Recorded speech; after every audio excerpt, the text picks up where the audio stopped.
BlogTalkRadio, the world's largest online radio network. Hello, I am hoping this is you, Doug. It is. Oh, hi, how are you? I'm so fine. happy. How are you doing? I was looking back, and do you realize it's been 3 long years since we have spoken? That is too long. We're getting too old for this, Doug. We can't wait 3 years. We cannot wait 3 years for our next conversation. It's just too long. Part of it was story related. Oh, yeah, I said part of it was story related. How do you mean? Well, when you get a hot storyline, then there's something to talk about. Oh, but Doug, come on! You and I can talk about anything. We love you even when there is no hot storyline. But God knows you have deserved a really hot storyline for a very long time. It was great. Yeah, and may I say, I am so glad that you got special dispensation to call from your jail cell. I'm very happy about that. Well, I'm in those short-waisted orange jumper. Yeah, it's not your color. It's not my color, and it doesn't fit. That's the big thing.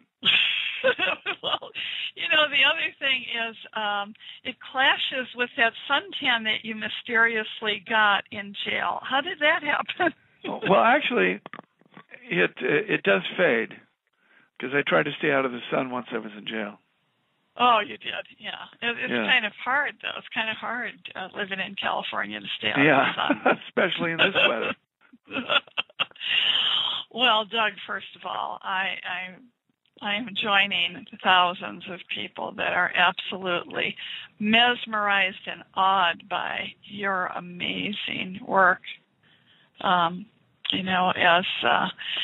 Paul Williams, but as a father who, feels so much guilt and remorse over not raising his son. And then even though I think in your heart of hearts or in Paul's heart of hearts, he knows that Ricky was bad news, you still are filled with all of that remorse, and you're playing it so tenderly and in such a touching manner. It brings me to tears all the time, I have to tell you. Oh, thanks.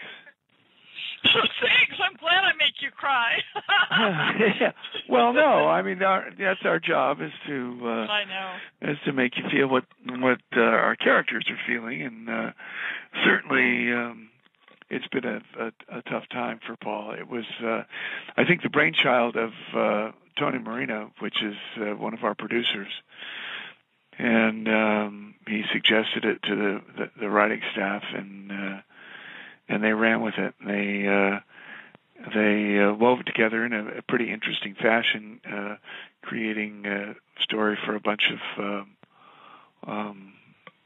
veteran characters on the show, and it's been really fun to play with Laura Lee and Trish, and even Michelle when they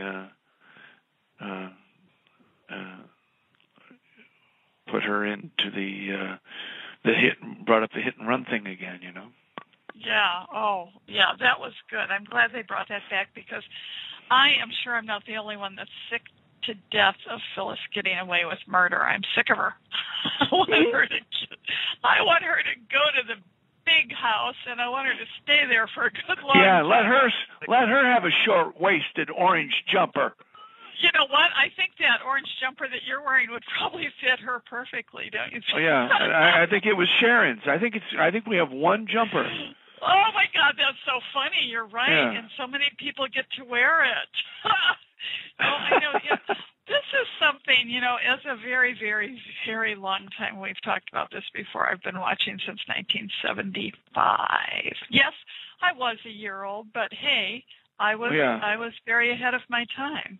And I have seen such a change over the years that, of course, has distressed me among many other longtime fans of the show, and even the sister show, Bold and Beautiful, the Bell dramas. And one thing that has distressed me is the last couple of years. It's turned into like a little CSI show. And, it's just like one jail thing after another. And Have you noticed that? Am I the only one here that? Well, I don't. It in the beginning, and when I started a couple of years after 3 maybe after you started viewing, and it was a character-driven show, and it was about 2 or 3 families, either the Brooks and the Fosters and the Chancellors, or the Williams and the Abbotts and the Newmans, and it was about the trials and tribulations of the people in those families. And as it percolated through the last 12 years or so, through the hands of different head writers, I mean, let's see, we've had 1, 2, 3, 4, 5. We're up to 5 now. You know, and the first 25 years was all by the hand of Bill Bell. So you can't expect people to completely get inside the head of Mr. Bell. No. And they lean to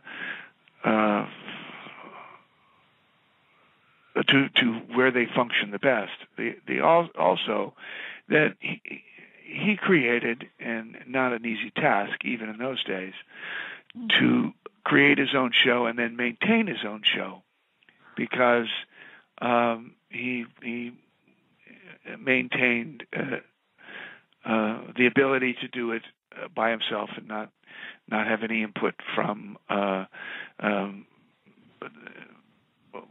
Sony or CBS or any other entity. So it was his baby, and he was given those reins, and he earned them, and that was that.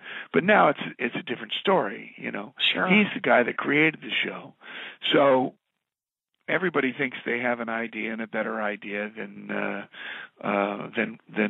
is what's happening, and it's really hard when you get so many chefs in the kitchen. So it's really hard to respond to that. Everyone that has had that position subsequent to Bill Bell has really tried to do their best and do what they thought.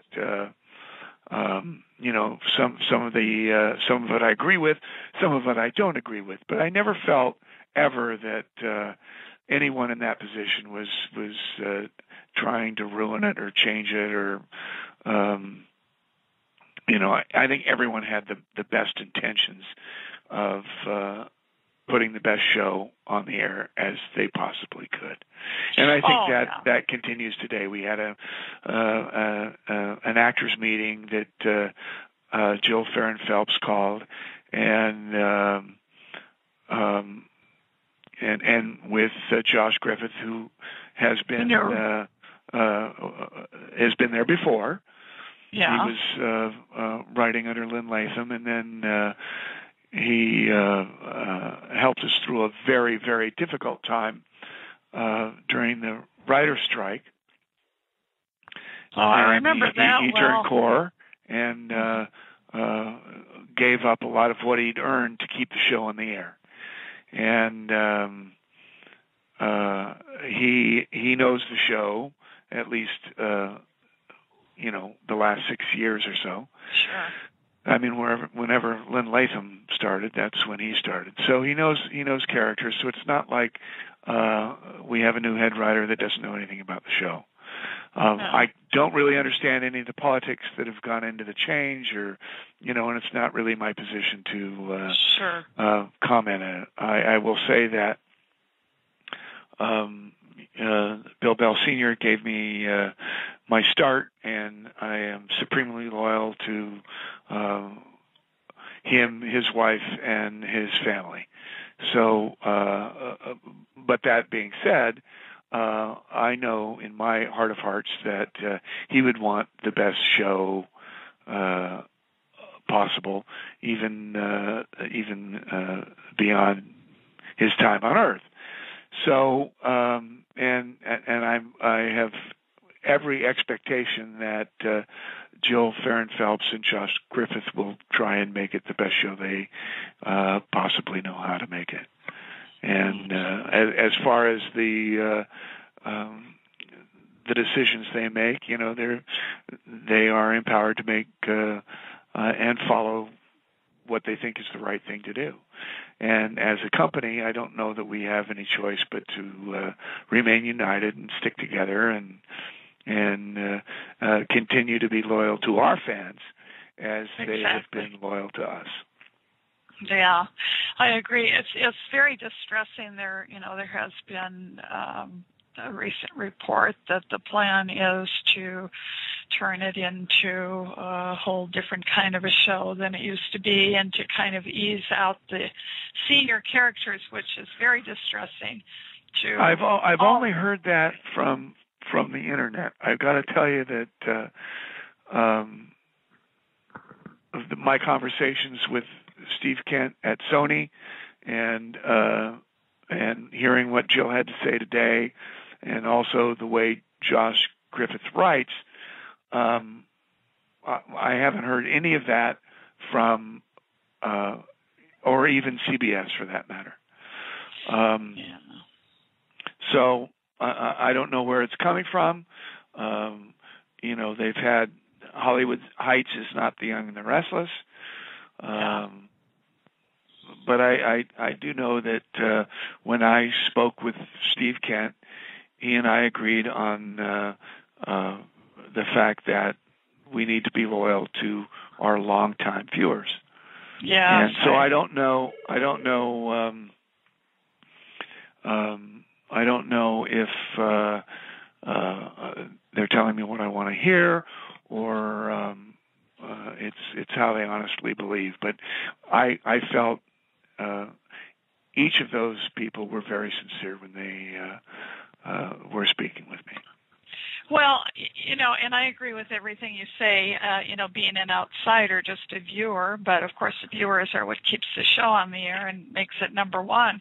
I don't believe that any new head of a network or whatever would come in and cut off their nose to spite their face. They're going to have to appeal to a wide spectrum of people, and it would be a huge mistake to lose the longtime viewers, because the longtime viewers have grown up and brought their children into watching it, their children and so forth. If the truth be known, if the truth be known that the only way we got young viewers was because they were sitting on the lap of their aunt or their grandmother or their mom, and somewhere along the line, corporate thinking didn't realize that that's how the tradition of watching daytime dramas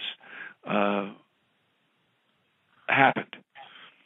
I mean, every young person I talk to, it's not a promo, it's not an ad, it's not a sexy face or a shirtless guy or a sexy broad. It's the fact that, my mom started me watching this, and it's the same story for my entire tenure on the show. It's always happened. And the other thing that we've talked about is you don't need to be one to want to be interested in one. And I mean that in the broadest sense. I remember going to malls across the country and having young 14-year-old girls that I thought were hot for me, and perhaps they were. But the question they would ask would be, what's Mrs. Chancellor really like? She reminds me like my grandmother, or so it doesn't really mean that you need a 14-year-old for a 14-year-old to watch. In the 70s, we had the largest African American viewing audience, and at that time, we had very few African Americans on the show. So it doesn't. It's a story. It's fiction. And I'm not saying we shouldn't have them. I'm just saying that they enjoyed the show without having to relate to a quote unquote black storyline or right. Where they segment it now to attach it to I mean, we all can enjoy black storylines or white storylines or old storylines. Or I think one of the most popular storylines in the 90s was the one where we had a bunch of old folks getting kicked out of their homes by a slumlord. Mm-hmm. And we had some of the cutest, charming, most charming old people, old people that everybody related to. Exactly. And so that's what I mean by it. You don't have to be one to relate to one. And you're right. And, I first learned about soap operas from my grandmother, who watched As the World Turns. And I would hear that organ play or whatever it was back in the day when I was a little kid. And I would sit down when I was at her house and watch it with her. And I found myself as a child even thinking, oh, I can't wait to see what's going to happen tomorrow. And so then you grow up and there's a lot more to choose from, and you kind of pick and choose, and you get into these characters, although they're not real family, they become you know them so well after watching. I get letters saying that I miss seeing my faces. Yes. And it's as simple as that. You get to know these people. They know how Paul's going to react. They know how Victor's going to react. They know how Nikki's going to react, because they are like family. Yeah, You're in their living room. I totally agree. And so that's why it's just sometimes a slap in the face of the viewers who have watched for a long time to all of a sudden rewrite a character's whole persona, and you're saying, wait a minute, that's not what this person would do.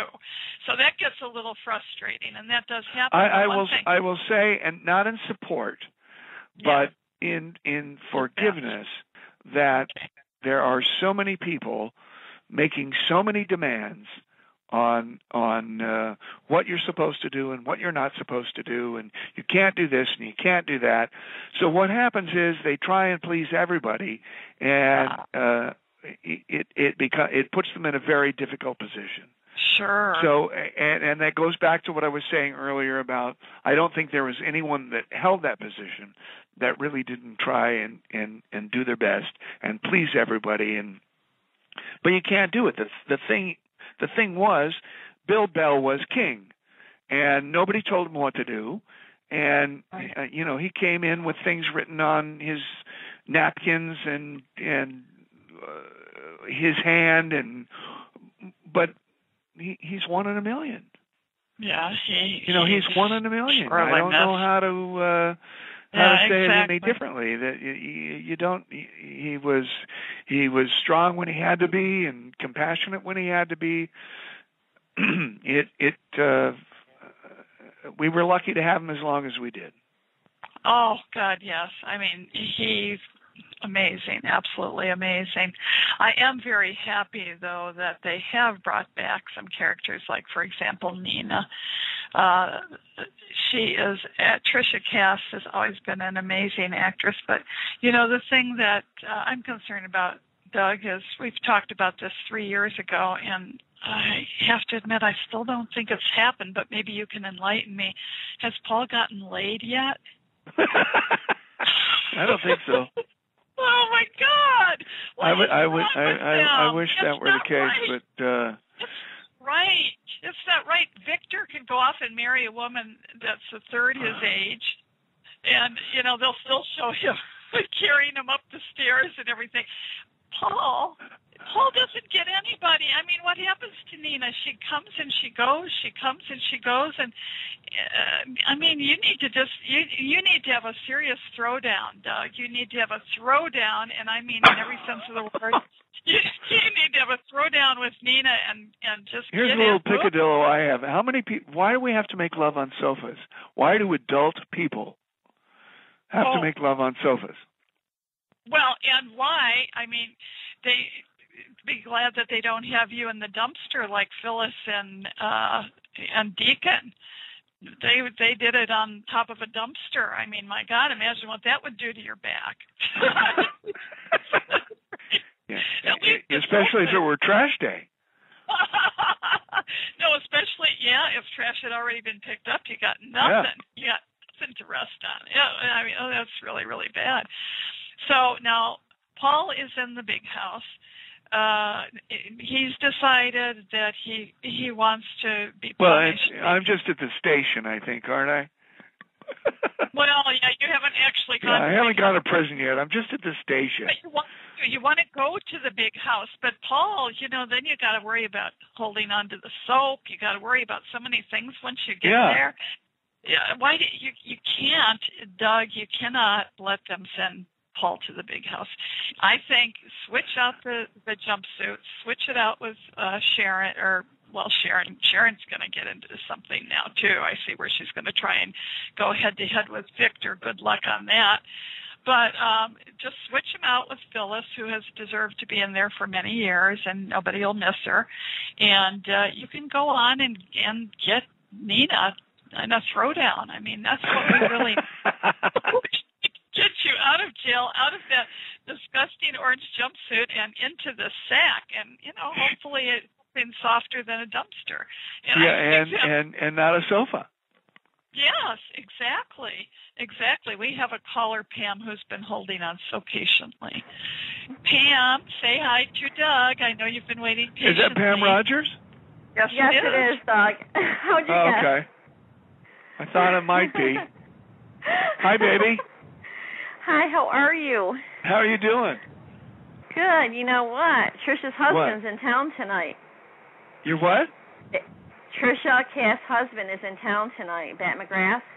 Oh, really? Yeah. He's a kick in the pants. He's at Sonnenberg Gardens in Canandaigua. Oh, that's awesome. Yeah. So how did you know so how are you doing? On hold? What? Doug, how did you know this was me on hold when you said Pam Rogers? Well, I don't know. I have angels. God. Well, I said it was Pam. I said it was Pam, and he just said, "Is it Pam Rogers?" That's why. Yeah. I know. It's funny. So you know how long I've been guess. writing to you? I've been writing to you for, we've oh been my God. buddies for a while. Isn't that right, Pam? Yes. Yes, okay. And my son said to say hi to you, Philip and Tyler. Okay. Yep, Phil's going to be 29 the day before, the day after your birthday. Yours is the 24th. His is the 25th. That's Jeannie Cooper. Yeah. Yep. And Tyler just turned 27 in March. How old is Calissa and Caden now? My daughter's 22 and my son is 20. Wow. Time flies by, doesn't it? Yeah, it does. Wow. It really does. It's kind of hard to believe. How's that possible, Doug? I mean, you're only 37 yourself. Yeah. How did that happen? That's still okay. How's your lovely wife That's how virile I am. How's Cindy doing? Well, it's a different time in our lives, if I might be quite frank. I've got we've got my 96-year-old dad living with us now, and there are soaps aren't what they used to be, so there are brand new economic constraints. So it all continues. I'm either working on the show or mowing the lawn or watching my dad. There's always something. There's not much time for recreating anymore. My question is, career-wise, is there something that you haven't done yet that you would like to do? Retire? No, affordably? I don't want you on TV anymore. No, not yet. I'd love to do stuff that can pay the bills, whatever that be. Yeah. So whether it's television or movies or radio or blog talk or whatever. Yeah. I love the show, and it's certainly a home. I've been there for I think we're going on 35 years. So I guess you wonder if that was misplaced loyalty at some point, but we kind of go with the flow and see how it goes. It is, and I'm sure I speak for most of America in that it feels like so much of it is out of our control, and so you need to take counsel with oneself and hold on to faith, which is we talked about this 3 years ago, but where faith and fear can't exist in the same spot, and fear is so negative that even in the darkest moments, and I think you'll hear this from the most successful people in the world, that even in their darkest moments, they knew everything was going to turn out, and I think turn out okay. And I think that's the message from Jesus and Buddha and Muhammad and any other religious leader, that you need to hold on to what you truly believe in and hope for the best. Okay. I agree with that. I absolutely agree with that. Pam, what are you hoping to happen with the show? What do you want to see changed? Not that we can do it, but... Well, have more of Doug. Like, I mean, the things he's doing, I mean, when it comes to Emmy time next year, if you don't win... Oh, for God's sakes. I'm going to scream. I'm going to be screaming my head off. There's going to be a lot of people freaking nominated. Postal. You know, if I have to go to L.A. to nominate you myself, I will go out there to do it. You really? I'm serious. You're such a doll. For get nominated, he better win. That's what I'm saying. Yes, exactly. Yes. I mean, there. Well, I've tried before. I've done my best. I hope they don't. Go ahead. I'm sorry. I hope we have a ceremony. Yeah. That's the big thing. We got to worry about that. You know, Doug, I was just thinking, absolute worst case scenario, if you need to get creative about, getting some kind of bringing money in, we never know what's going to happen, even though we have faith. We know, we can always, you might do what, there's a guy that advertised on Craigslist, and this is really pretty ingenious. He's renting out one half of a queen-size bed for $450 a month on Nob Hill in San Francisco.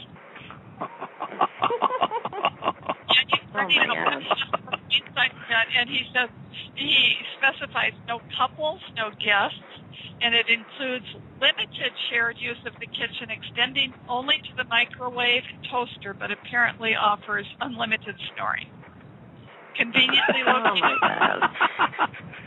And it's available starting this month. And it says the good news is that in September they'll be partitioning off part of the living room for $585 a month. So, $450 you can get a half of. So you're sleeping next to this person? Yeah. And you know how they show a picture of a queen size bed with king size pillows down the middle. Oh my. I mean, you got to do what you got to do, don't you? You well, do what you got to do. I got a king size. Well, there you go. Well, I mean, how's Cindy going to feel about that? It's not on Nob Hill, though. Is it? I'm hoping it's in San Francisco, because otherwise it would take a rather odd connotation. Doug, how many years have you been married for? Pretty. 25, maybe? 26? No, 28. Am I right? Yeah. Oh, is it really? 28. Wow. 28? Well, I'm bad at math. We got married in 1984, and we had our anniversary in May. Was that 28 years or 27? I think it was our 27. Wow. And I found out that the lovely Cindy is a Leo like myself. So we rock. Yeah, she's amazing. She is. Olivia, do you remember when she was on the show? Yeah. What? I do. She was on the show. She was on the show, and she played like a school teacher. She played like a school teacher that Mary had, and then when she went to Paul's apartment, it's like she totally changed. She got hot looking. She clammed out.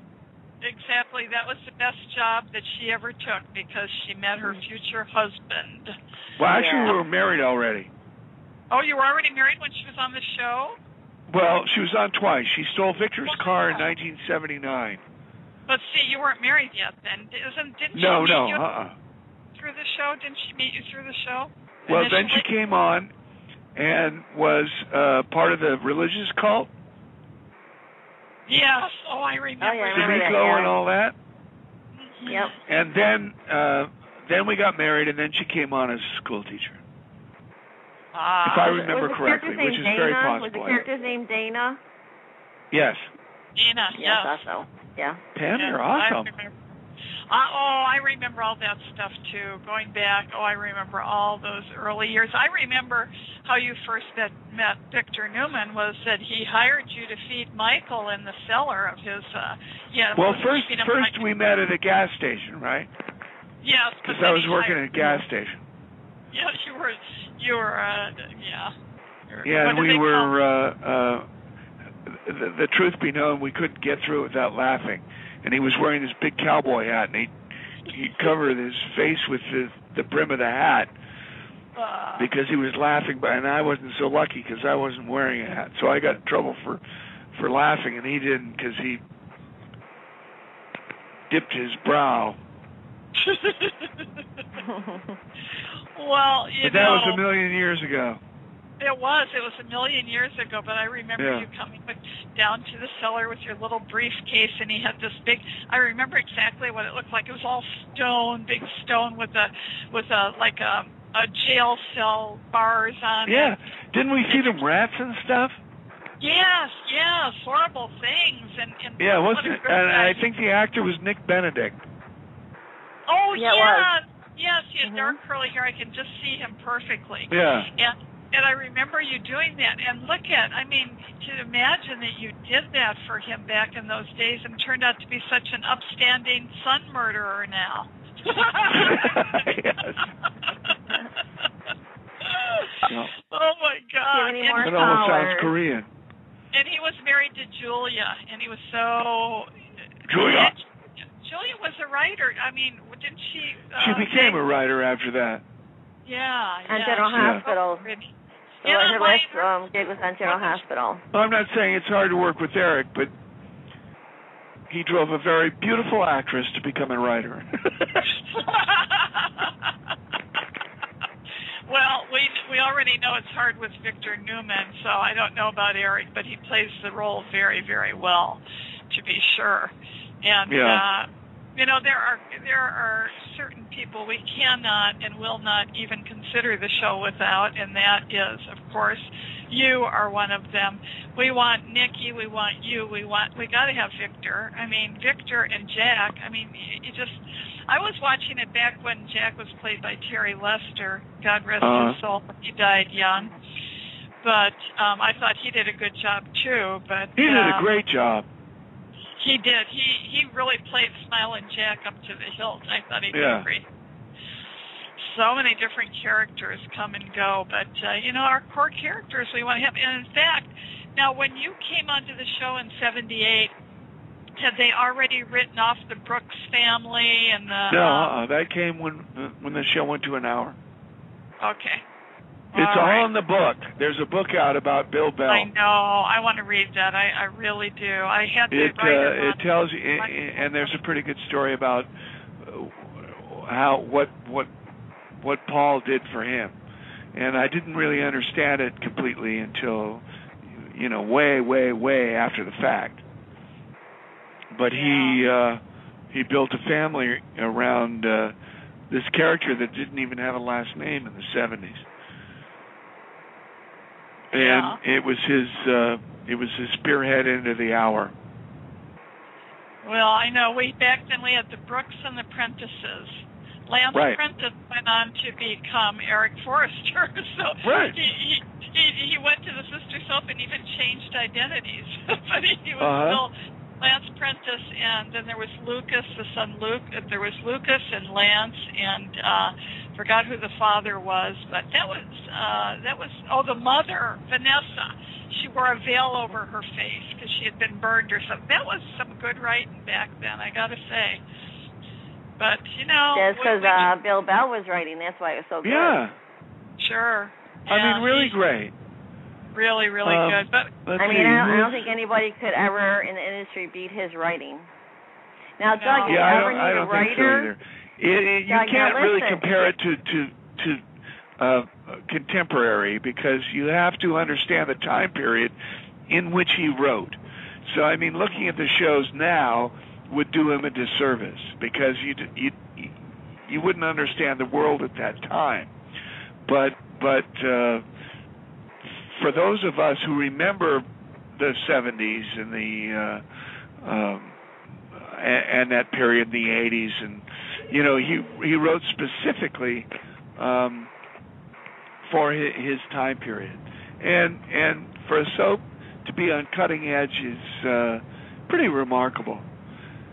Absolutely. And he got there, by saving days of our lives. He had 13 weeks to turn it around. He turned it around from the cellar to #1, and that's what enabled him to be able to write his own ticket at CBS. Yeah. Okay.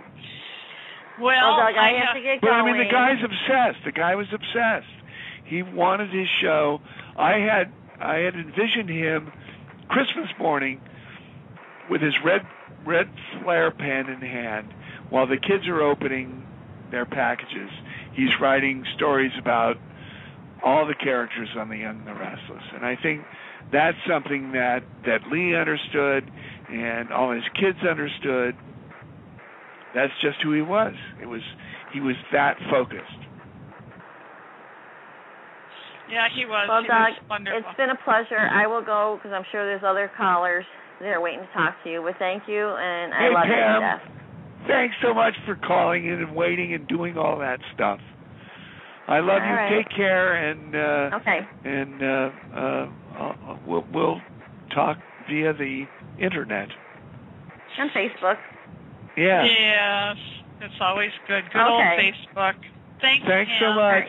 Okay. Bye bye. Thank you for calling. Bye bye.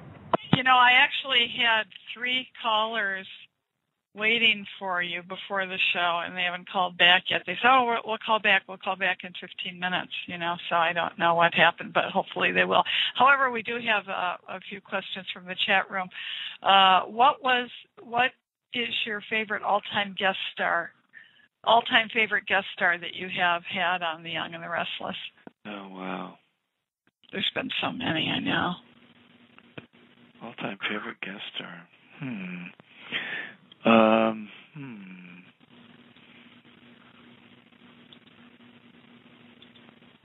I don't know. That's a tough question. Bonnie Franklin's on right now. That's what I heard. We haven't seen her yet, but yeah. And Cindy did a movie the week with her years and years ago, Sister Margaret and the Saturday Night Ladies, and it was really good. So let's see. Let's go beyond that. Go backwards in time. Trying to think who else been on there. Gosh. You know who I miss? You know who I'll always miss, and he wasn't a guest star, is I loved Douglas Austin. Michael, what was his name? Michael Evans. Yes, wasn't he wonderful? I loved him. And he brought a softer side to Victor. I liked their friendship. It was the perfect foil. It was a perfect foil because... The minute they lost him, diminished Victor. Yeah, really, because Victor totally diminished Victor. It did. Because you know what? He needed a good male friend. It gave Victor a chance to be not a cartoon character, but a person. Exactly. And I loved their little things that they would do together. And, it would be good to see Victor have a friend, a real friend. And Douglas was the perfect one for that. He was wonderful. He called him on his faults. Excellent. I agree. Yeah, he was wonderful. That's Bill Bell again. I know. That's the counter, right? Yep. You need both sides. You need him to be the hard-ass businessman, and yet we get to see behind the curtain. Yeah, I know. And see his vulnerability. Brilliant. You need that in a story. You do, because right now Victor is kind of this loose cannon. He's all over the board. I don't get him anymore. I really don't get him. And after seeing him for so many years, now I am just afraid, oh, please, God, they're not going to turn this into another he somehow got mugged and he has a memory loss thing. Because how many times are we going to use the same old things? You know, well, we're in a power shift here, so nobody knows. Oh, dear God. I hope not, because I know we saw him at the end of the show today walking on the docks, and we don't know if he knows who he is. He's got like a 3-day beard growth, and I don't know. Which is not pretty for a German. No. No, it isn't. It isn't pretty. Especially when you get to, a certain age, it's all gray. And, it's just makes you look like a seedy old character, and instead of the rich power mogul that you are. Victor Newman. Yeah, I must say that when I try and do a little scruff, it makes me look homeless rather than sexy. So I try and keep it well clipped. Oh, tell me something. How do you now? I'm asking you as an actor, because everybody has a different method. How do you start crying in these scenes? They're so emotional. How do you make yourself cry?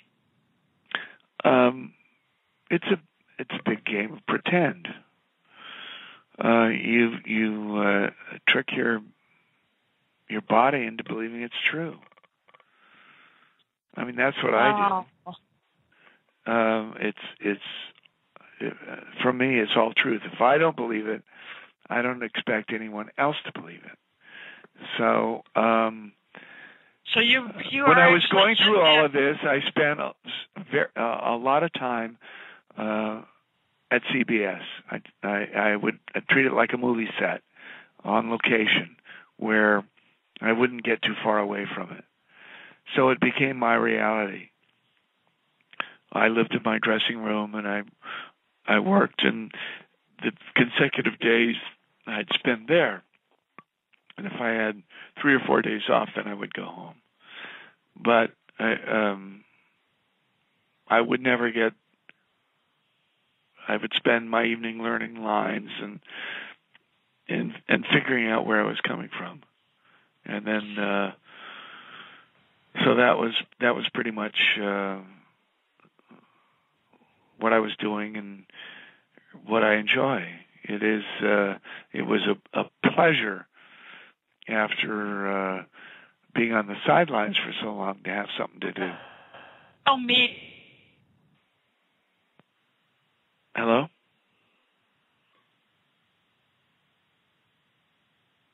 Uh-oh. Uh-oh. Hello?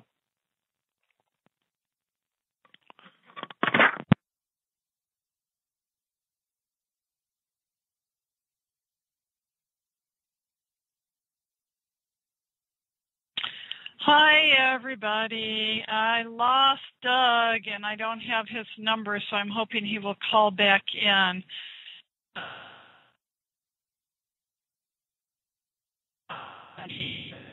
So, gosh, I hope.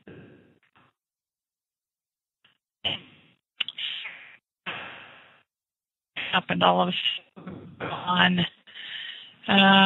He was calling from a private number, so I don't know what it is.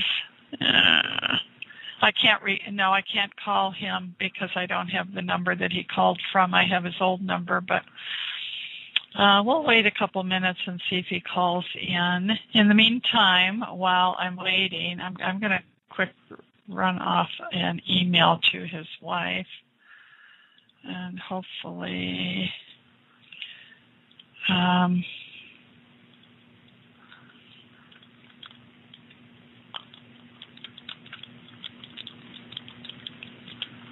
okay, I will check and see now. No, he hasn't called back yet. Oh, gosh, Doug, call back. Yeah, I would think he would have called back right away. I sent her a quick email. So in the meantime, I'm going to tell you about my show for Sunday. I have my Art of Living show Sunday, and I have the wonderful Simon Majumdar back. He was on the show one other time. He's absolutely wonderful. He is going to be a guest judge on Extreme Chef, which starts this next week, I believe, on Thursday. It could be the week after. It's Thursday the 16th, I believe, and Food Network. He has some other shows he's going to be doing as well. I think we have Doug back. Yeah, you do. Hello. Oh, Doug, I don't know. See, I lost. What happened? Okay, this hasn't happened for a long time, but I got dropped and you were still there, and there was no way for me to tell you. If that ever happens again, I called right back. So, just have no fear. Okay. We shall return. I had to go back to where the number was and dial you back. But here we are. Yeah, because I couldn't call you because I don't have your number. Yeah. But anyhow, we're back, and now with my old. That's because I'm elusive. I'm an elusive daytime star. The elusive butterfly. I know you are. You're so elusive. So we were talking about you actually are able to immerse yourself into that character and feel what he's feeling. So you actually become that character, and you are that. Yeah. What you do is you fool your body that all that is true, and that's part of what all artists do in one way or another. They reach down into that dark place where. It doesn't make for good leaders or politicians or therapists, or because you play into the human weakness. Yeah. And I thought, regardless of what you think of Maria and her writing staff, but it was pretty easy for me to attach myself to that position. Mm-hmm. And I thought it was well structured. I thought it was entertaining, and I thought it was using veterans of the show. I love that. I love bringing Chris back, which, by the way, I want to know if she has a picture in the basement somewhere. She never changes. She looks just like she did when she was Cricket Blake. What happened? She's not fair. Cricket Blair, yeah. No, I know. Cricket Blair. It is, it must be clean living. I don't know. She looks great. She's fun. We're still friends. We trade parenting advice and things like that. She's not in that often. Yeah, and I don't know in this really good actress. In this next incarnation that she will appear, but she's certainly always welcome where I'm positioned. We had some really fun scenes together, and we're still taping Maria's shows. Oh, so that's good. Well, I know. I don't know for how much longer. We've got a hiatus coming up. Then we work for a week. We have a 10,000 episode celebration at the Paley Center in Beverly Hills, and then we have another hiatus week, and then probably the new regime will be in full force taking over, and we'll see what happens. But I got to tell you, from my meeting today and from the cast meeting, that we might be in good hands. Yeah, I hope so. And I love bringing the characters back. I loved bringing Nina back. I like that you have a really nice front burner meaty storyline, because you're just such a wasted talent to just be going around doing these little background security checks and stuff. And so I think that they're going to realize by the popularity. That's really hard to do, by the way. I know. Those little things. And you're so good at it. You are so good at it, Doug. I mean, I would hire you. I would hire you if I needed the goods on somebody. In fact, I need the goods on somebody. Can I hire you? That's the question. Yes. I really. Oh, good. Because there's nobody. Hopefully not, because hopefully I'll be too busy taping shows for the Young and the Restless. Do you know, though, Doug, you were talking about, if the shit hits the fan, which, of course, we're not even going to think in those terms, and you need to, increase your income, you could always become a real private detective. You've learned so much already. Yeah, I thought about that, too. Well, Cindy and I came up with a concept where my best friend is Rick Springfield, right? Uh-huh. And he's not a spring chicken either. So I thought about creating a show which encapsulates an old rock star and a TV private detective, and they have to become an actual investigative team, and it probably would be a comedy. Oh yeah, that would be great, and Rick would be great. Everybody loves you, and everybody still loves Rick too. So that would be great. I'd watch it. Hey, absolutely. Yeah, he's awesome. Right. He's such a great guy, and his wife Barbie is terrific too. Really great people. We have callers that have been holding on before I got disconnected. So put them on.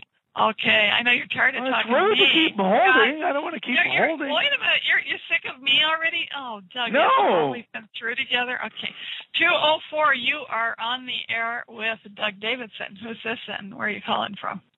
Hi, it's Alan McLaren. I'm calling from Winnipeg, Manitoba, Canada. Doug, I'm one of your Facebook friends. Sure. Yeah, okay. Yep, we've sent some messages back. I love Canada. In fact, if they cut my pay anymore, I want to come up there and work. Okay. If you'll have me. Right, exactly. I just wanted to say that you've done some wonderful work lately on the Young and Restless, and I absolutely just love everything that you've done. And I've been listening to your show for a while. Yeah, it's been really great. One thing I've noticed is that it's like you used to be on a lot more, but now that you're on a lot less, it seems like you've gotten deeper work. It's kind of like a catch-22. I wish that they could just have you on all the time and give you deeper work. Me too. Yeah. I mean, we're in line with that.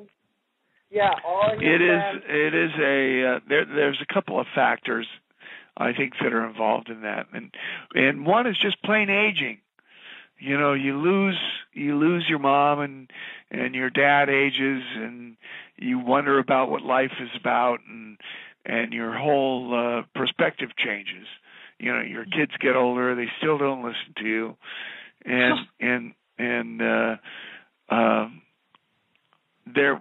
my wife was taking a drawing class, and she had a teacher that said, "You can't become a true artist until you're over 40." Absolutely. And it offended me at the time, but as I passed over 40, I understood the definition of what he was talking about. And I think part of that is true. You need just time on the planet to realize what being human is all about. I agree. You need to you need life experience, and that only comes with age. You need to. We're none of us the same people we were 5 or 10 years ago. Never mind 20 years ago. Absolutely. Yeah, or 15 minutes. Yeah. Well, you change his. In fact, who the hell am I talking to? Who are you? Olivia. What am I doing on this? Who are you people? I wanted to ask. Maybe. Sorry, I want to ask. Go ahead. Let's say again. I didn't hear that. Oh, I said I just want to ask you some quick questions, if that's okay. Sure. Okay. Have you ever been to the real life Genoa City? No. Okay. I've seen pictures. Okay. It's a cow town. Okay. It looks less like Chicago than you might think. Like Geneva. Oh, really? Mm-hmm. Really? I've been there. Oh, you have? Mm-hmm. I used to live in Wisconsin, and So anyhow, go ahead. Yeah, the Bells used to have a house on Lake Geneva. Mm-hmm. And that was the inspiration for Genoa City. Right, because it was one of the towns on the way there. And I think, character name, bearded sailor fellow. Way back at Lucas, yes. Lucas had a boathouse on Lake Geneva. Yeah, he did. Lucas Prentice. Yeah. See, now, did I just prove how long I've been watching this show? Yes, you did. Go. Yes, okay. I'm clapping. Okay. Have you ever experienced or talked to any real-life private investigators?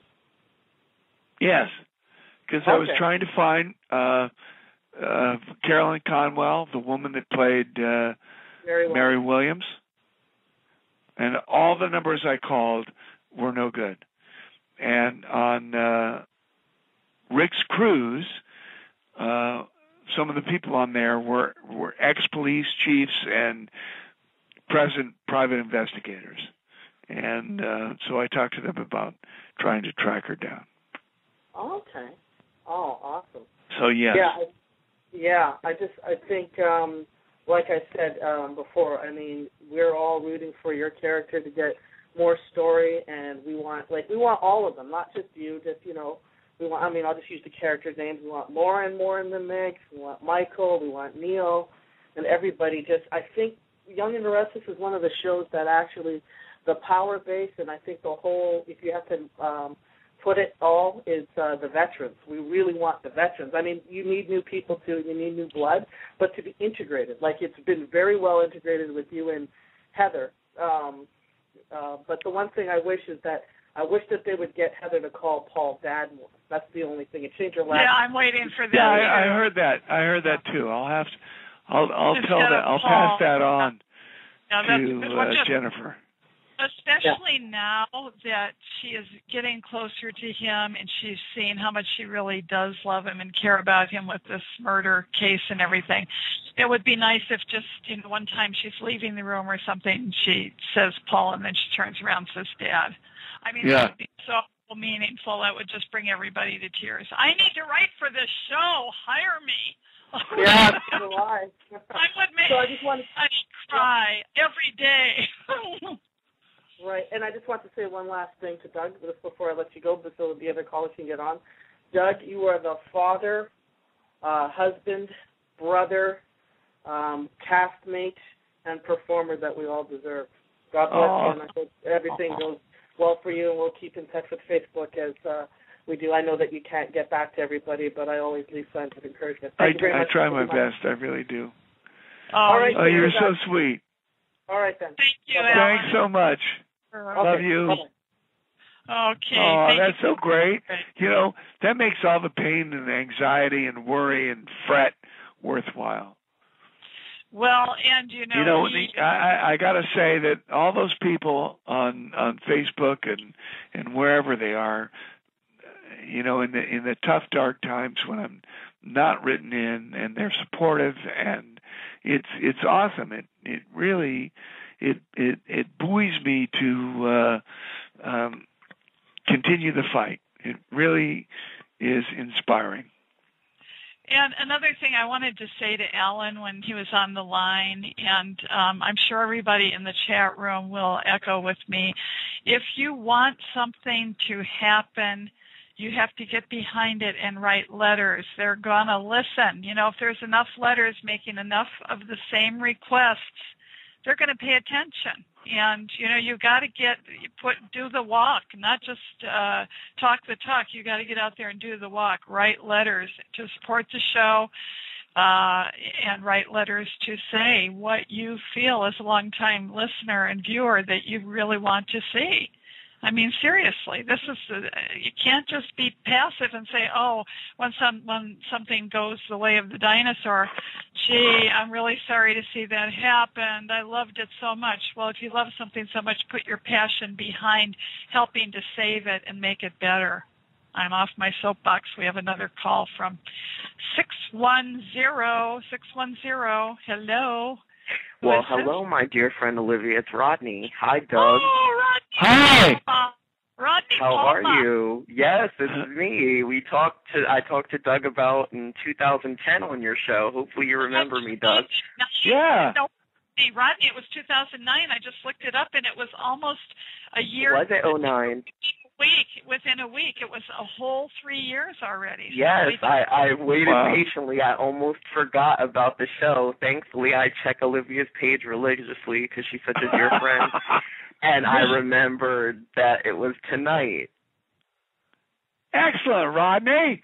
I have to tell you, Doug, I'm not going to take up too much time because I know Olivia has other callers, but I just wanted you to know I remembered the message that you sent, speaking of when you said about the Facebook and it buoys you to. I just respect you so much as an actor, and just not only as that, as like a person, just from the context of your messages that you write to your fans.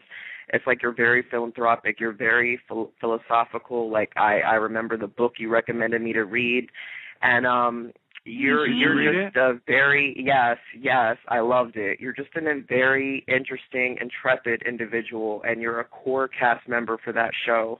And I just need to tell you, no matter what role or capacity they keep you on in that show, I just hope they continue to keep you no matter what, because you, like Scott Reeves, I've been watching this show for years, and I've seen many actors come and go, but I've never seen anyone that has had the acting caliber that you've exhibited while you've been on that show.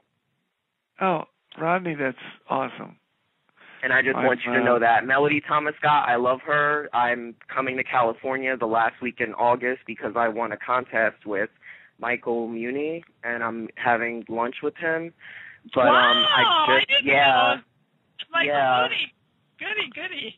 It was for one of the charities that he did, and I absolutely will. For last week in August, and I won a charity because I did a bid, and I support everything like that, and I wasn't able to go due to work because I work in the medical field. So his, publicist wrote me back and was like, due to you not being able to come, I'm so sorry. And I was like, I don't even want my money back. I just want to be able to meet him. I don't care if it's 6 years from now. It doesn't matter. I just always contribute. My sister died from cancer at 19. Olivia knows that.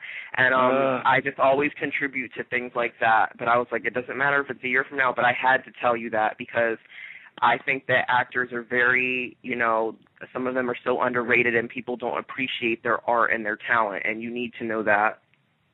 Thanks, Rodney. I truly appreciate that. Yeah, I had cancer too, Rodney, so... I remember. I didn't want to say it, but I remember, and Olivia really reached out to me during that time, and I appreciate that, Olivia, more than you know. Oh, sure. Well, yeah, Rodney, send me a message on Facebook when you're coming out. I will. Maybe we can hook up or something. I hope so. Yeah. Rodney, I want you to talk to Michael Mooney because I want to call you while I'm meeting him so he can talk to you. Well, I'll tell you, Rodney, because his publicist promised him on my show, and then he went back and forth, and I haven't gotten him on yet. So I know that you wanted to meet him for a while, and I want to call you while I'm with him because I know I wanted you to have him on the show. Well, you tell him he needs to be on the show. I absolutely will. Look at how much fun Doug's having, right, Doug? I mean, please. Oh, you have the best show ever, Olivia. You can't see me now. I got a party hat on, streamers. Exactly. I love it. Yeah. We have so much fun, and that's just what I'll tell you. My pinnacle Y&R guest, besides, of course, Doug, whom I love dearly, and he knows because he was like the first that I ever wanted to have on. And I think you were maybe the first or the second I ever had on. Because, do you remember, Doug, the first time that you were on the show and you called in before the show started, and I said, oh, my God, it's Paul Williams. I was just so beside myself because I heard your voice, and after watching you for so many years, I was like starstruck. I'm like, oh, my God, it's Paul Williams. I can't believe it. But another person that I really want to get on so bad is Jean Cooper. We would so have fun. I love her. Oh, she's fabulous. I love that woman. I think we would laugh up a storm. I think we would have a good old time together. I really do. And you've had no luck yet? No, I have no luck getting anybody to respond to me. So I'm really depressed. I want to... I know she'd have a good time. I know she would. I will absolutely mention that to him as soon as I see him, Olivia, for you. I know you've wanted him on the show for a while, and you're the best. He needs to be on the show. Hello. Thank you. Oh, Rodney, you're too sweet. You're I'm great. not going to take up any more time. I know you have other callers, but Doug, you had to know that I really needed you to hear that tonight. I can't tell you how much that means to me. It really does. Olivia, I love you very much. Doug, I just sent you a message actually letting you know exactly when I'm going to be in LA. Okay. And can I contact you through that? Yeah, absolutely. Okay. I put my number in it and everything. Oh, Rodney, I'm so jealous. You're going to meet Doug before I do. I'm just so jealous. I'm going to take pictures. Oh, I know, but that's not the same thing. I know. It's good. It's good. Pictures are good. Well, at least I can get you to talk to Michael. I'm going to try my best to get him to say yes to your show. I'm going to try to blackmail him. You need to be a writer on the show, Olivia. You really, really do. I'm serious. I need to create a fan page. I'm going to create a fan page just for you for that. Actually, Doug, remember the first or second time you were on the show, I was talking about that. You said, yeah, you should submit some stuff. You should be a writer for the show. I have so many good storylines that would keep with the characters. I think the twists and turns would be awesome that you would create. Nobody would see them coming. Nobody would see them coming. It would not be one of these rehashes that they're, I know what's going to happen. I know how it's going to wind up because. What have you done to try and get them read? Well, I haven't had time, but I'm going to because I really think, especially now, it's time for Rodney, Wilder. I think she should read the book I recommended, don't you? Rodney? I'm sorry. I didn't hear what you said. I think she should read the book I recommended. Well, I don't remember. Olivia, you have to. What is the book? And then maybe she would have time to submit her stories. Oh my goodness. I will make time because I know, Doug, I've been going through a kind of a spiritual odyssey the last year. I've lost a lot of friends. People have died. And it's called Think and Grow Rich, Olivia. Think and Grow Rich. You have to. Rodney, you're my man.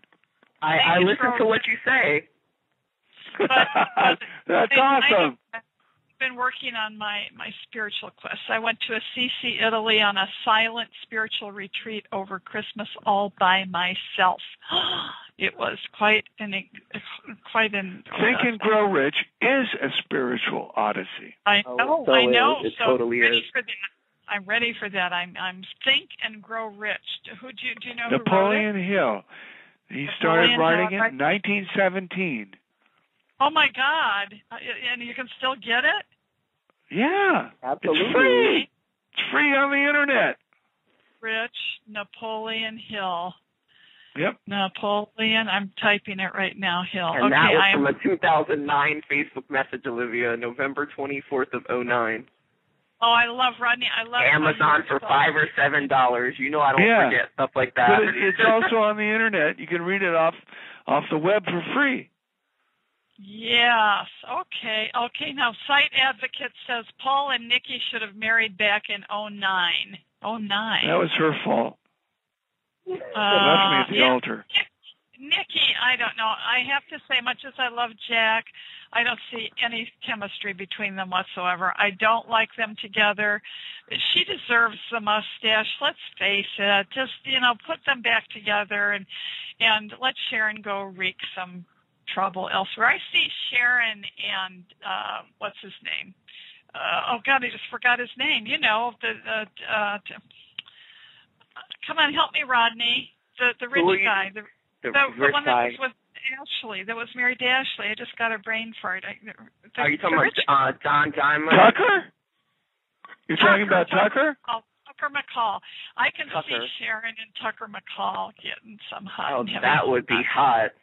Yeah, because she likes older men. She does. She's looking for that. I would love to see how you would spin that storyline, Olivia. I would love to see where you would take that. I mean, come on, let's just put it out there. She's a slut big. She's a slut big. I don't think Jill would like it. Jill wouldn't like it too much. Well, Jill's been away for a while. Jill's been away for way too long. Where the heck is Jill? Yeah, are they going to bring her back, or is she just done? I think she asked for 6 months off. Okay. So I don't know. I don't know what's going on. I think that was voluntary, though.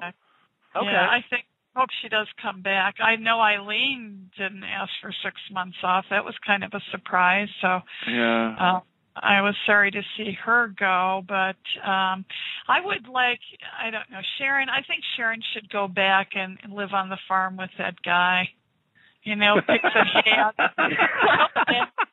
back and live on the farm and pick hay seeds out of her teeth. She'd be so in seclusion then. Yeah. What, Rodney? What did you say? I said she'd be in seclusion then. Yeah. It was awesome to see those scenes, though, with her. They had a good chemistry. I must say that. Yeah, I agree. Yeah, they really did. She's a wonderful actress, and she, of course, was the Ashley. I always loved her as Ashley. She's well, I think Ashley comes under the heading of core family, and to get rid of Ashley is counterproductive.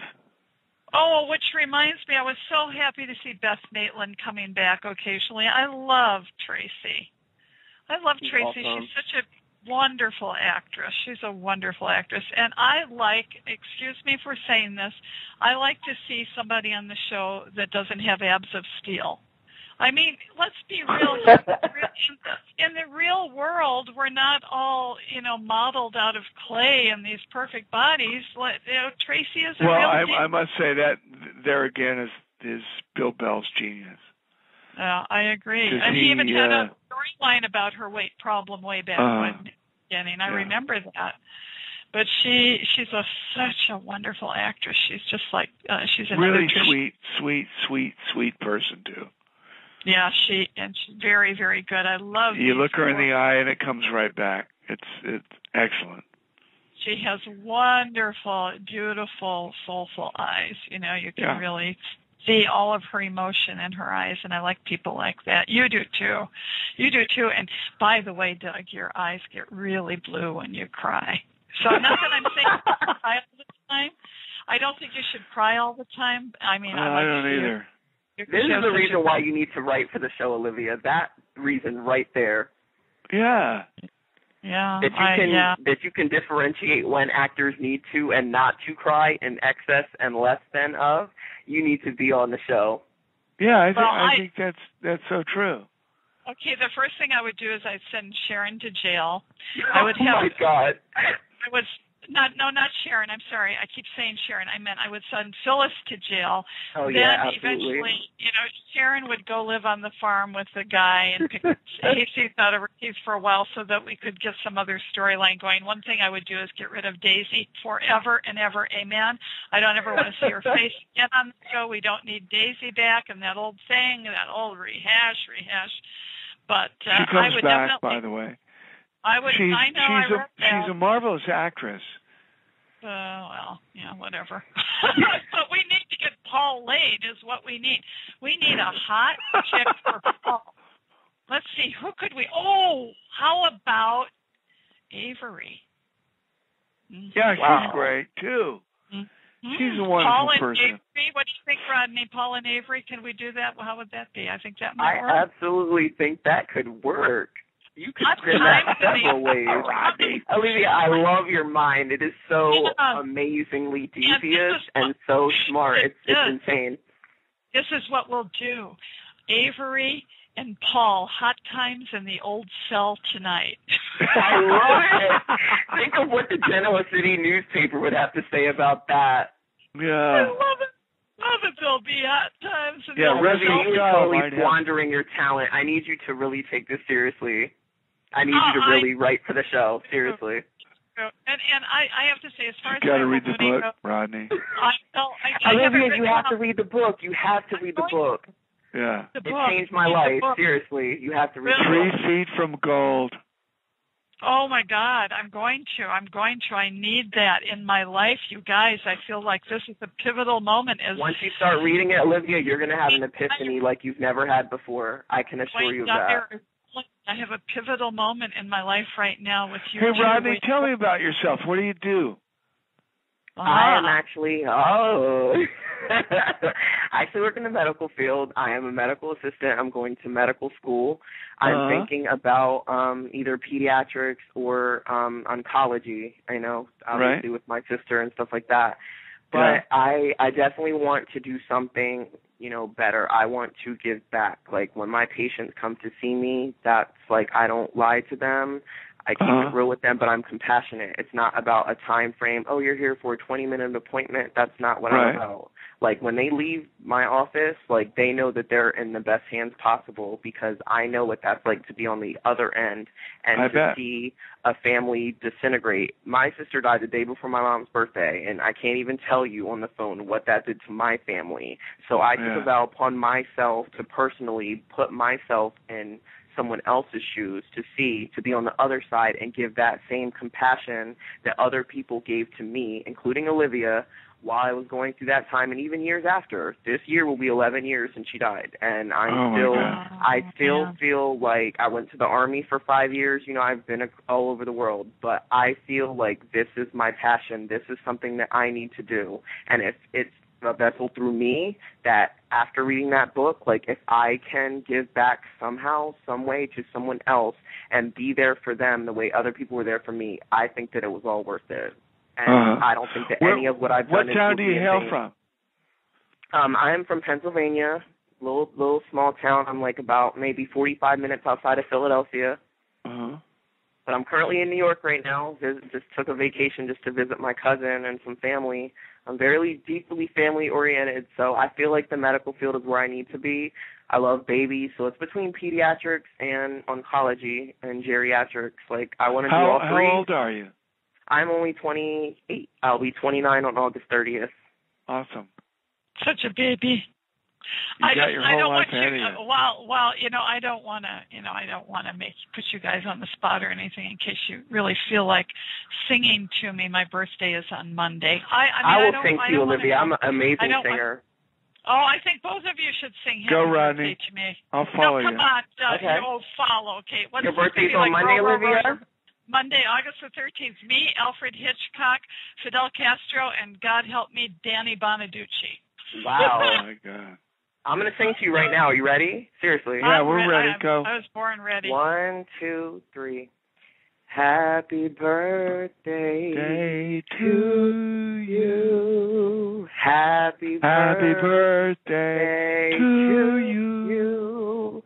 Happy birthday, dear Olivia.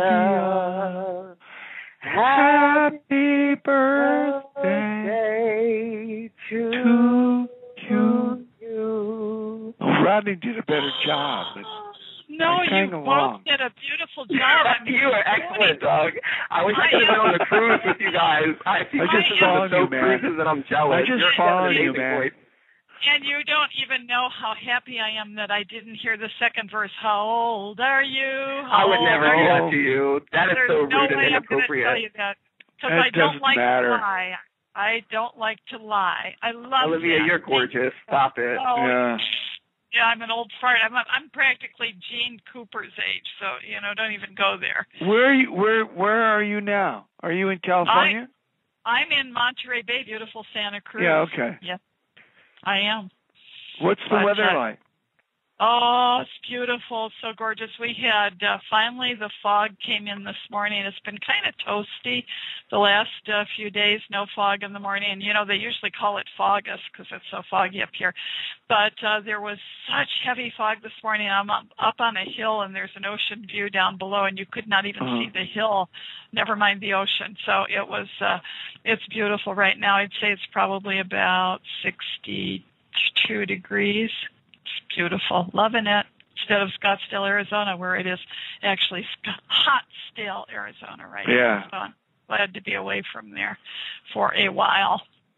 It's beautiful, though. Yeah. I'm going to let you two go so you can take care of Rodney, you're an awesome guy. Thank you, Doug. I truly appreciate that. Yeah. And I sent you the message, and Olivia, I will talk to Mike. Let's try and get together when you're here. I hope so. I'll let you go. But congratulations on the 10,000, or is it 10,000? Yeah. Yes, congratulations. I'm not sure what that means, but whatever. So you both have a good night. All right. Thanks, Rodney. You're amazing. And thanks for calling in. Anytime. Bye, Olivia. Thanks for taking my call. Bye. Love you, Bye-bye. Rodney. Love you Safe too. travel. Bye. Awesome. Bye. Oh, yeah, he is. He's great. He's a great guy, and Facebook friend, and I love what he's doing too, and I really believe in that myself. Any kind of giving, I mean, giving is the best getting you'll ever have in your life. The more that you give, the more you get, and I mean that is truer than true itself. It's I find that the more that I can help people, and the more that I can put myself aside and do something for somebody, even if I don't want to, oh my gosh, so much more abundant good comes into your life from that. And that's not why I do it. It's just my nature. And it is Rodney's too, and it is yours too. I mean, you have that about you. Love rules. Love rules everything. Love is truly the answer to everything. That's why we're here. Yeah. And it is truth. To learn how to love and to love unconditionally, and then well, that's not easy, but yes. Well, the thing is, so if you love unconditionally, which really is, when you think about it, Doug, is the true definition of love. There are no conditions. You just love. You just love them, and that is the true love. So when you actually truly love somebody that way, then you forgive them. You can't hold any kind of anger toward them. You accept them as they are. You forgive them. And it's so easy, when you start doing. This is something that I've been on the process of really, really learning in in my trip to Assisi, to the spiritual silent. Can you imagine me silent for 8 days? But a silent spiritual retreat has really been monumental. And that sounds awesome. I mean, that's where Francis is from, right? Yes, and in fact, there is something so magical about Assisi that you go there, and the first night that I got to the place where it was a beautiful 300-year-old, immaculately restored, in the highest of quality farmhouse. It was very, very large. And the first night that I got there, or the next morning after our morning meditation, there was a couple that run this, and they're actually from California originally. They've been there for 25 years. Each one took each one of the people separately to talk to them and see, where they were coming from, what their purpose was for being there, and so forth. And I just, the night that I got there and the next morning, I was just crying all the time, and I didn't know why. So when I met with Ruth, I sat down. The first thing she said was she reached out and touched me. She says, I just have to tell you, and she says, I don't say this to everyone, but I want to tell you, I just love you. She said, you are such pure love energy that it just glows around you. And I started crying again. I went, oh, she says, you just have such a loving heart. It's like an aura around you. And I said, I do. And I said, but I just feel like I want to cry all the time. She said, well, that is the magic of Assisi. People with a pure heart come here, and they're so overwhelmed by the unconditional love and the beauty of love and of life and of St. Francis and of the history and everything that they do find themselves. She says, Bruce and I have been here for over 20 years, and we're crying all the time. It just happens. So it was awesome. It was an amazing. You have to send me stuff about that. I will, and here's the other thing. What happened was, I didn't even know this, but the one over Christmas was their last retreat there, and they have someone else running their place now. And no. They opened a beautiful center in the Napa Valley. They came back to the United States, and they're doing it here. And oh my God, talk about the most beautiful, wonderful people. I mean, they are just pure spiritual beings that are just absolutely, they're not in it for money, they're not in it for anything but spirit, and it was an amazing experience. Well, there's wine in Napa and there's wine in Italy. There is wine. There is a connection. And they have the wonderful, I was actually it's in Umbria, so I was actually just a little bit too late, as fate would have it, a day late and a dollar short for the truffle hunting season, but amazing. Well, truffles don't move too fast. I could do that too. They don't, but you know what they have there, Doug, is they have wild boars all over the place. And I went off for a long walk. We had a couple of days of rain, including over Christmas, and it was very muddy. So when I finally got off for a walk, I wanted to investigate this ruin that was up on the hill. It looked like a very old farmhouse and really, really, really old. And I walked way up this hill, and I got all muddy and everything, but I got way up there, and I looked down, and the place I was staying at looked like a little postage stamp. And so I'm up there, and I see these cloven hoof prints all over the place, and I'm thinking, oh my God, what are these? And I found out they were like 500-pound hogs that are wild boars that are all over the place. Yeah, with tusks. Yeah, with tusks. They're mean old guys. But it was. Yeah, you would love it. It really changed my life. We had spiritual yoga every day after our 1-hour silent meditation, and it really grounded me, and it has given me so much peace, in my life. And so it's something that whenever I get really stressed, I can go to this place in my mind that they taught me how to go to, and it just melts everything away. And that would probably be a good thing for you. I want to go there right now, actually. Send you all that information. You would love it. You would absolutely love it. I know. So,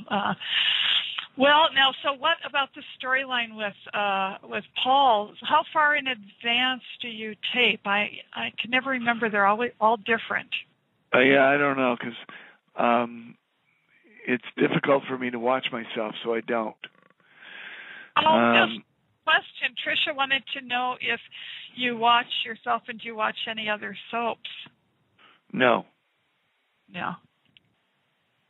No on both. Why do you not like to watch? It brings in a whole other thing when you watch yourself, and it for me becomes less pure than it should be. I don't want to think about how it's going to appear when I'm working. And if I watch, I go, "Ooh, I don't like how that looked." Oh, I try not to go there. So when I step on stage, I just do what I feel and try not to be concerned about how it looks or how it appears. So no. Actually, that does make a lot of sense, and you get really into the character, and you don't want to get out of that mindset, because then you're going to be Doug Davidson looking at Doug Davidson playing Paul Williams. Yeah, I really, that makes total sense to me. It really, really does. Is there, if you could be cast as any type of a character in a movie, who would you like to play opposite, and would you like to play comedy? Oh, man. Comedy I love because it's harder than they think, and it's really fun. The problem is there are two. You don't want to get separated from the reality, and the funniest comedy is based on reality. So if you're doing it for giggles, it doesn't always ring true. So I think that for me, I always want to see truth, whether it's humorous or dramatic or whatever it may be. You want, it needs to strike the bone of reality. Yeah, I agree with that. That's very, very true. And all really good humor is based on fact. Yeah, it's got to be there. Well, it's what we also, things that maybe sometimes we would never admit, but things we see in ourselves, and somebody actually put it out there, and you're like, oh God, I can so relate to that. And it's hysterical. You don't. Sometimes you don't even want to laugh, but you have to because it's so damn funny. Well, yeah, I haven't seen it, but what's the new Meryl Streep movie? I saw it. Is it any good? It is called Hope Springs. Yeah, Hope Springs. I saw it the other day with my friend, and how I always gauge how much I like a movie is would I see it again. And as we were walking out, we were discussing it, and I said, I would not see it again. Now, I am actually, I know that I'm in the minority because critics are raving about it, and I have to say, how could you possibly fault Tommy Lee Jones, Meryl Streep, Steve Carell? You can't. Their performances are brilliant. The script, however, they deserved more, because what happened was they made it turned out that at the end you don't understand how within the last 10 minutes of the movie they got from point B to point C, and you're leaving thinking it's not something that you're curious enough to go back and see if you missed something, but it's something that leaves you confused and you're saying, what was that all about? The other thing that really bothered me was that, and brilliant again, absolutely brilliant, Tommy Lee Jones' character was so negative that it was just constant. It was just, and it just wore on me. I thought, oh my God.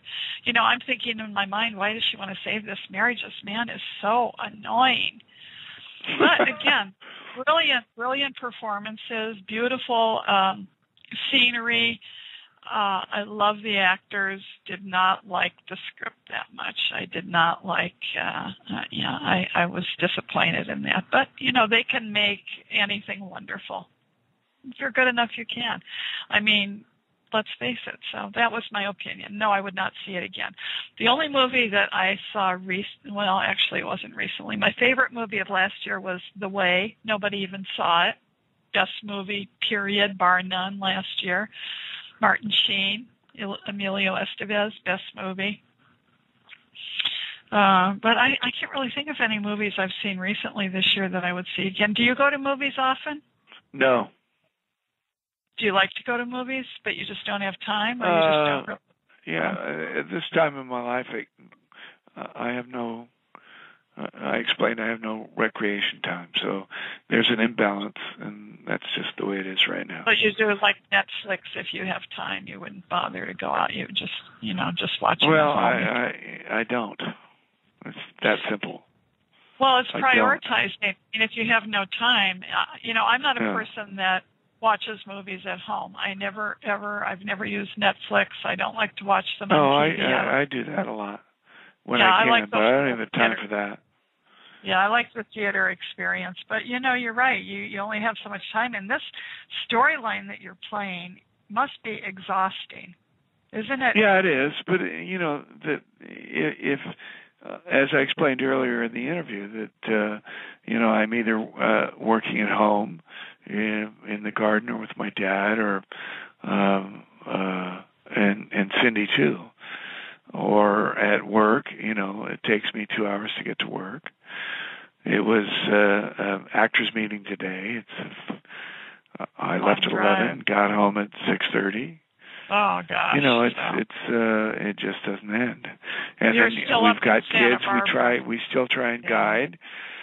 Sure, of course. As fruitless as that may seem.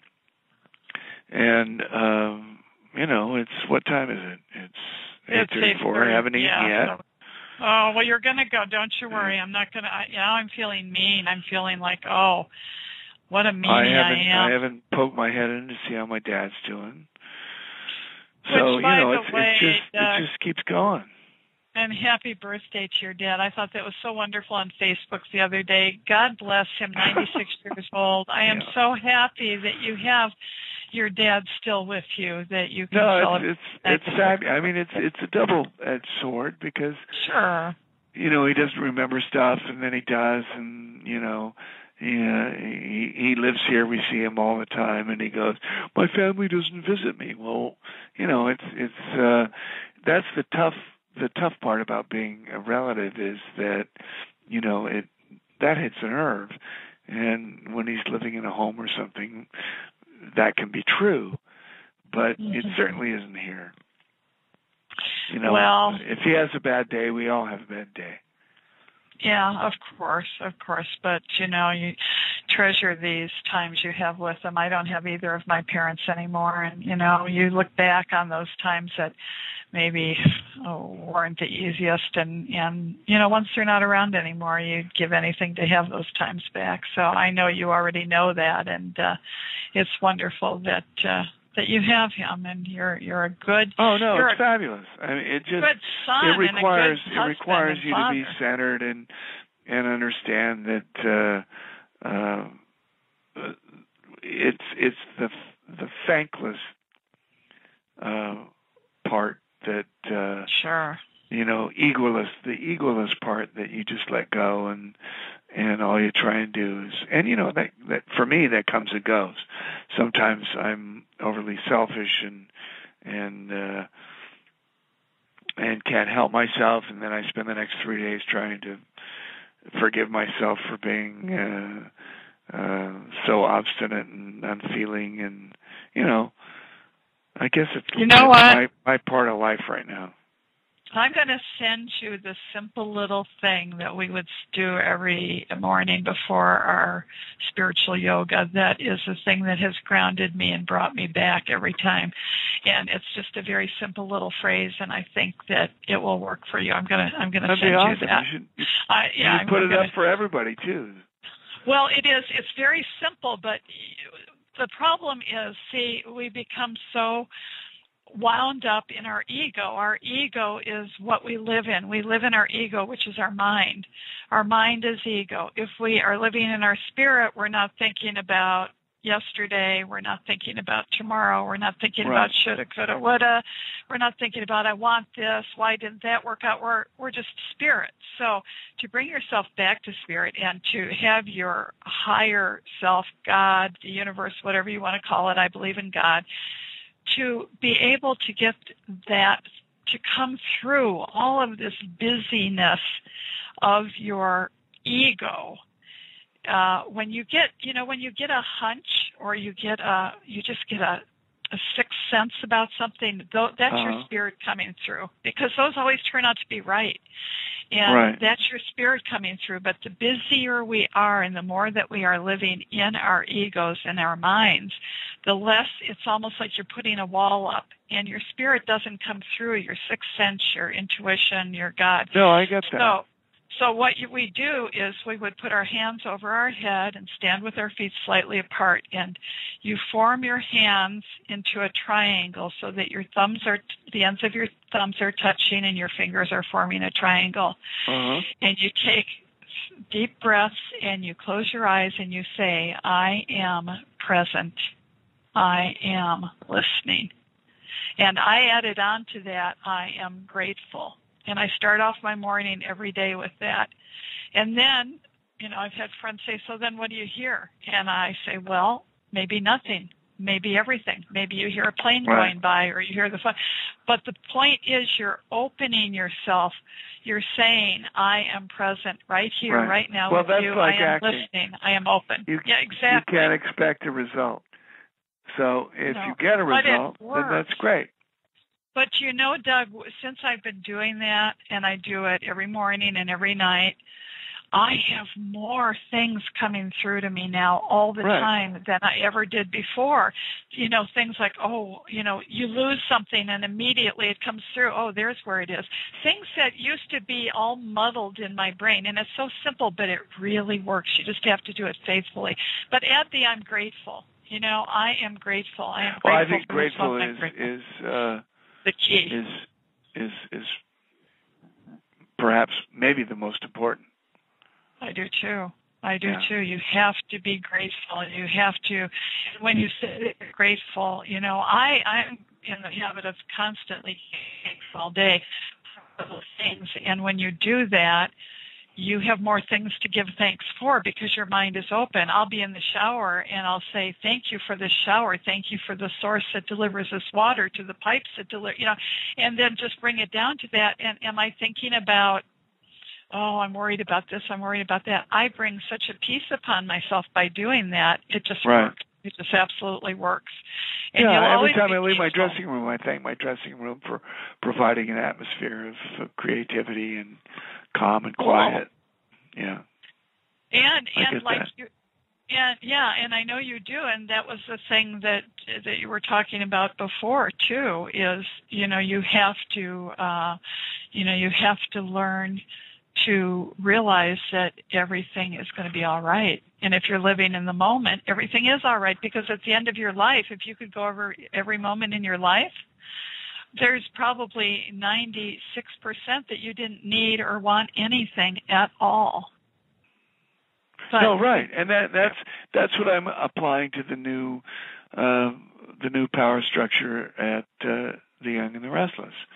Is that I'm grateful that we have new, inspired people that are attempting to deliver to our faithful viewers the best show possible. And they will. And, in the end, the one movie that was so cute, it was called The Best Exotic Marigold Hotel. And it's these senior citizens from all different places. They don't know each other to begin. Well, a couple of them do. But they all go to this place in India that's supposed to be this wonderful retirement, beautiful, Shangri-La. And they all get there, and it's a rundown old hotel with this young Indian guy. And and one of his phrases is, he says that in the end, everything will be all right. If it isn't, it's not the end. And that's such a wonderful way to look at it. He says, don't worry. In the end, everything will be all right. If it isn't all right, it's not the end. I love that. I think that's great. And it's the truth. And speaking of the end, we're going to wind this up with you because you've been so generous, and we love you so much, Doug. Will you make a little clip for me? Just say, who you are and anything you want to say about your time with Olivia Wilder. Okay. All right. This is Doug Davidson, Paul Williams on The Young and the Restless, and it's always nice to come back to center with Olivia on Blog Talk. Oh, you're so sweet. Well, continued success with this storyline. Hey, I'm sending love to you and everybody out there, and I can't tell you how much I appreciate your love, support, and compassion, and I'm grateful every day for all of that. I feel it even in my darkest moments, and it really touches me more than you can imagine. That's all I know. Truly. I just want to ask you real quick, do you have a cruise? It's a land-based trip in Mexico, and it's all available on Rick Springfield's website. And we're bringing back Brandon Barish, and I'm going to be there, and it'll be Old Home Week. Do you know when it'll be? And I think it's the first week of, I'm thinking November 5th, but it's somewhere along those lines. But again, it's on Rick Springfield's website. Okay, so, we'll look it up. Well, thanks again, Doug. And it'll be on my Facebook page. I'll post it there, too.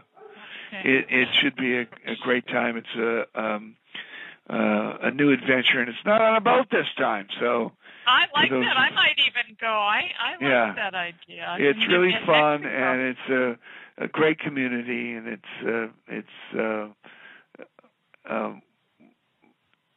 really, really caring, fun, loving group of people. It sounds my kind of party. Yeah. All right, Olivia, thanks so much. And we'll have to do this sooner than every 3 years or so. Yeah, I'm getting too old, Doug. You aren't, of course. You never do. You're like Dorian Gray, that picture or whatever that was. Yeah, but anyhow, we love you, and thank you so much. Really appreciate it. Take care. Love you, and talk to you soon. Okay. Bye-bye, Doug. Okay, bye-bye. Okay, everybody. I feel bad that I kept him so long because I know he's exhausted and he works so hard. He's been working all week shooting every single day, and he's got the family and the father and everything. So kudos to Doug for being such a wonderful, generous guest.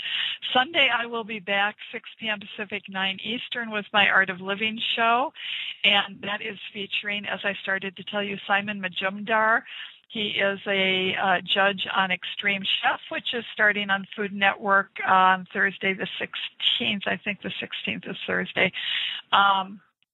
He will be on that show. He's also on Iron Chef America. He's all over the place. And he wrote one of my favorite books called Eat My Globe. Check it out. It's a wonderful book about his stories of eating all over the world. And he's an interesting man, and we love his British accent. And I also have a pre-taped interview with Eden Grinchpan, who has a new show starting a week from tonight called Eden Eats on the Cooking Channel, and that's going to be a really good show. And I have live executive chef Jensen Cummings from Row 14 in Denver, and he's going to be talking to us about some really good stuff. So I hope you all will join me on Sunday. If you missed any part of this or any show, please do go to iTunes and subscribe. Do a search for podcast Olivia Wilder Times and subscribe for free. Hey, you can't get better than that. Thank you so much, everybody, and especially a big thank you to Doug. We love him, and I love all of you for spending time with us tonight. Good night. Blog Talk Radio, where millions of hosts and listeners gather.